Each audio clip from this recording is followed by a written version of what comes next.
여당이나 정부 입장에서 굉장히 큰 악재. 관저 신축에 대한 얘기도 했었습니다. 네. 영빈관으로 끝나지가 않습니다. 청와대 영빈관을 좀 쓰고 네네. 그 문제는 터 문제가 있지 않나요? 왜 또 갑자기 거기로 가세요 또? 네네. 방금 들어온 속보입니다. 오늘 속보가 많은데 그 영빈관 문제예요. 청와대에서는 이제 외국 정상 같은 손님이 왔을 때 만찬이나 외교 행사하는 영빈관이 있잖아요. 근데 이제 용산 시대가 되면서 영빈관을 다시 좀 짓겠다. 영빈관 역할을 할 건물을 새로 짓겠다고 했는데 예산이 800억 원대로 알려졌습니다. 비판 여론도 좀 강해지는 것 같아요. 이거 지금 저희 여당이나 정부 입장에서 굉장히 큰 악재입니다. 예. 네. 일단 사실 그 용산 이전이 생각보다 그래도 뭐 부드럽게 그래도 완료가 됐다라고 평가도 있었고, 그렇기 때문에 과거의 권위주의적인 뭐 이런 모습보다는 매일매일 아침마다 이런 간이 약식 브리핑 같은 것도 하고 좋게 보는 부분들이 있었습니다. 근데 이게 이런 식으로 계속 예산이 늘어나고 또 과거의 영빈관 청와대 그대로 쓰겠다고 했던 게 말 바꾸기 논란 같은 게 되면은 네. 긍정적으로 평가받던 부분까지도 완전히 퇴색될 수가 있거든요. 네. 저는 이 부분은 물론 대통령실에서도 나름 생각을 했겠죠. 뭐 지금 용산 근처에 있는 국방 컨벤션 이런 거 쓰기는 조금 어렵다 이런 네. 생각했겠지만 국격에 맞지 않아서 이런 계획을 추진했다 이런 보도가 나왔습니다. 그러니까 저는 그래서 이렇다면 차라리 원래 계획대로 좀 돌아가서 청와대 영빈관을 좀 쓰고 네네. 그 부분에 대해서 일정 부분 좀 국민들에게 개방 안 하는 거를 네. 국민들께 양해를 구하는 게 오히려 맞지 않나 저는 그런 생각이 들어요. 위원장님, 그 문제는 터 문제가 있지 않나요?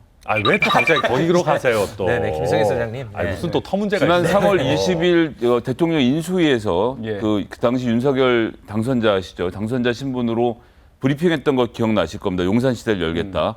그때 혹시 기억나시는지 모르겠는데 관저 신축에 대한 얘기도 했었습니다. 네. 일단 한남동에 참모총장 공간을 쓰지만 이 장기적으로는 용산 부진에 관저도 지어야 된다라고 말씀하셨어요.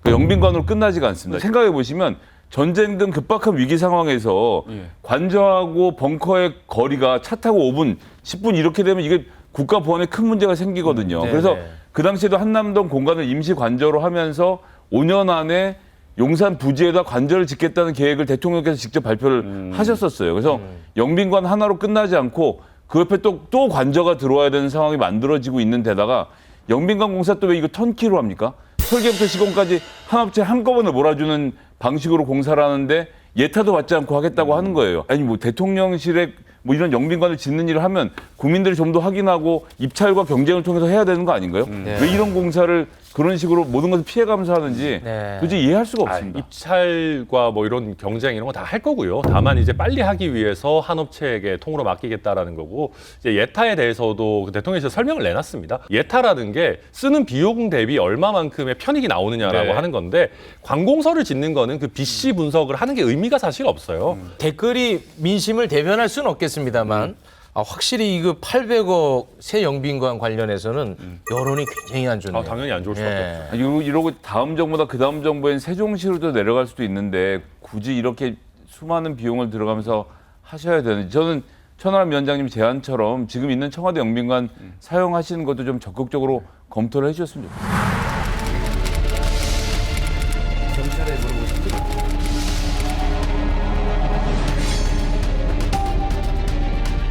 야당 탄압, 정적 제거, 그 국가 역량을 소모하지는 마시고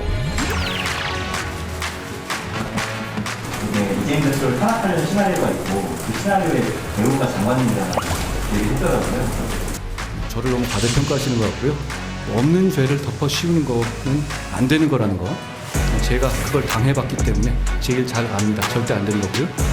다만 있는 죄를 덮어달라는 거는 전혀 다른 얘기입니다.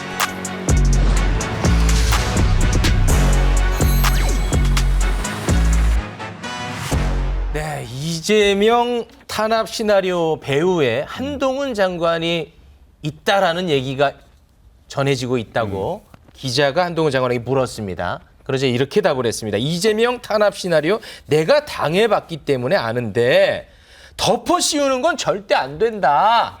이 발언의 감정가 지금 바로 매겨 주십시오. 자, 한동훈 장관 이재명 대표 수사에 대해서 다수당 대표라도 있는 죄를 덮어달라고 하는 건 안 된다. 수사에 성역이 없다라는 입장을 확고히 한 겁니다. 자, 한동훈 장관의 발언 감정가 바로 들어주시죠. 48,000원, 12,000원입니다. 자, 이유 한번 들어볼까요?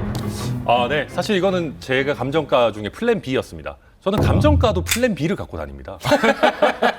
근데 저희 당은 왜 비대위 졌을 때 플랜 그 얘기 B가 좀 그만해. 네. 왜 그러냐면은 사법부가요 쉽게 매수되지 않습니다.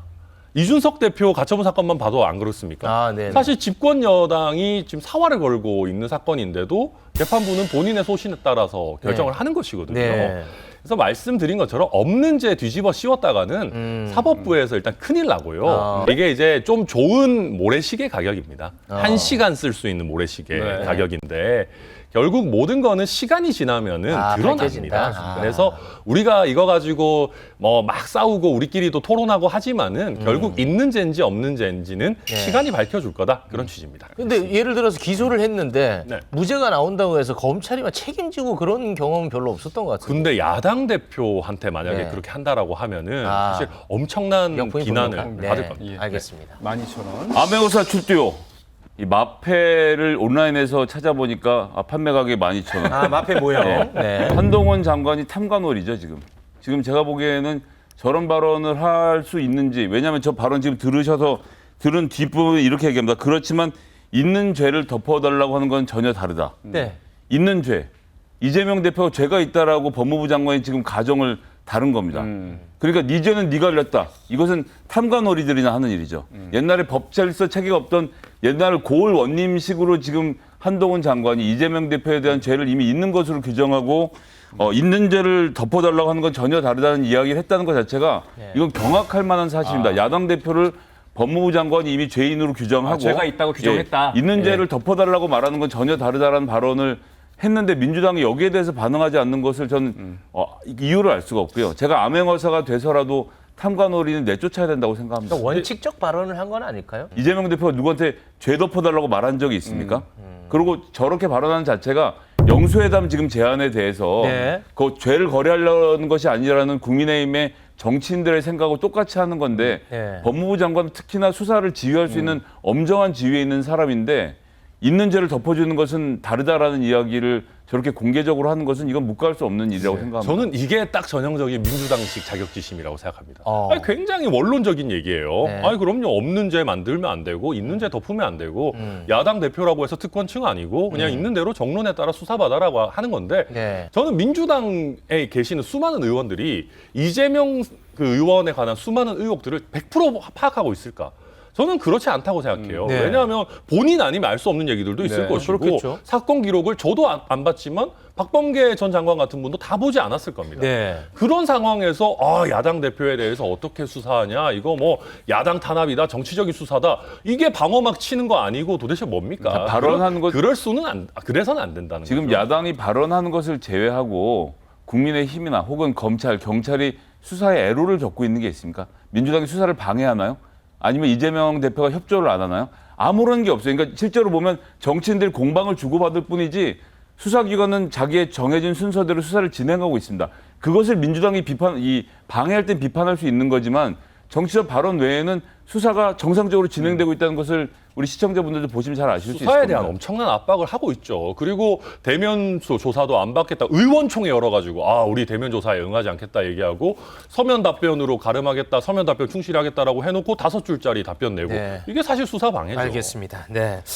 확실히 이 부분만 이야기를 나누면 그 친하던 두 분도 가까워질 수가 없네요. 두 분 어깨 동무하면서 나가주시기 바랍니다. 알겠습니다. 고맙습니다. 같이 노래 부르러 가겠습니다. 네, 네, 고맙습니다. Stay